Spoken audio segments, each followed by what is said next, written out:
My name is Daniel, and I've always tried to be the kind of husband who trusts and respects his wife's independence. My wife, Sarah, is outgoing and social, the kind of person who stays friends with everyone, even people from her past. At first, I admired that about her. But there are lines, and I learned that some lines can't be crossed in the name of friendship. A few months ago, we decided to take a family trip, our first real vacation in years. Just me, Sarah, and her 2 kids from her previous marriage, who I love like my own. I spent weeks planning it, finding the perfect beach house, organizing activities, and making sure it would be something special for all of us.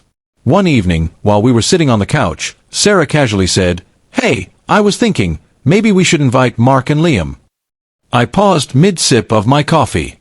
"Mark and Liam?" I asked, trying to sound calm. She smiled as if it were the most normal thing in the world. "Yeah, you know, Mark, my ex-boyfriend, and Liam, my ex-husband. They're both still close with the kids, and it might be nice for everyone to get along." I thought she was joking. When I realized she wasn't, I just stared at her. "You're serious?" I asked. "Of course," she said. "It's not weird. We're all adults, and they're part of my past, but they're also part of my life. Wouldn't it be great to show the kids that we can all be friendly?" I felt a mixture of disbelief and something deeper, embarrassment. Not because I was insecure, but because she didn't see how inappropriate it sounded. "Sarah," I said carefully, "this is supposed to be a family trip, our family. Not a reunion for your exes." She frowned, clearly annoyed. "You're being unreasonable. You always talk about wanting harmony, and now you're against it." "Harmony," I said slowly, "isn't the same as inviting 2 men you used to love on a trip we planned as a couple." She crossed her arms. "So you don't trust me?"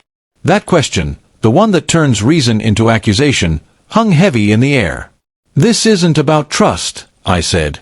"It's about boundaries." She rolled her eyes. "You're overreacting."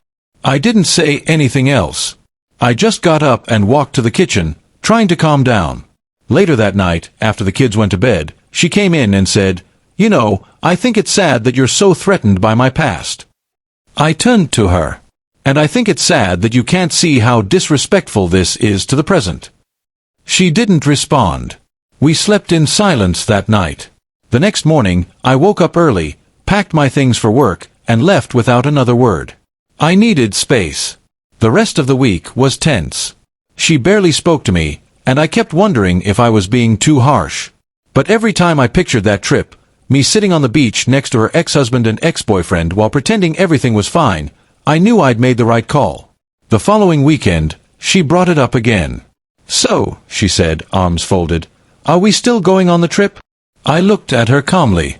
"Not if they're invited." She scoffed. "You're really going to cancel over this?" "No," I said softly. "I'm not canceling. I'm choosing not to go on something that's supposed to be about us, not your history." That stopped her. For a long moment, she said nothing. Then, quietly, she said, "They already said no anyway." I blinked. "What?" She sighed. "I mentioned it to them, and they both laughed. They said it was awkward and that they wouldn't want to intrude." I couldn't help but laugh, not because it was funny, but because even her exes had more perspective than she did in that moment. She looked embarrassed. "I just thought it would make things easier for the kids," she said softly. "You know, to see everyone getting along." I nodded.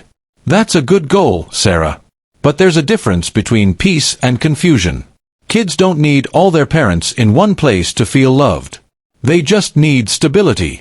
She bit her lip, staring at the floor. "You're right," she admitted. "It was a stupid idea." "No," I said, "it wasn't stupid. It was hopeful, just not realistic." She smiled faintly, her eyes glistening a little. "You're too kind." "No," I said, "I just understand what we're trying to build here, and that doesn't include ghosts from the past." That trip ended up being one of the best we'd ever had. Just me, her, and the kids. No awkwardness, no tension. We laughed, built sandcastles, and even talked about how important boundaries really are. A few weeks later, she thanked me. "I get it now," she said. "It's not about control, It's about protecting what we have." I smiled. Exactly. Because in the end, saying no didn't mean shutting people out. It meant choosing what mattered most. And for me, that was the family we were still learning how to be, without any shadows standing in the way.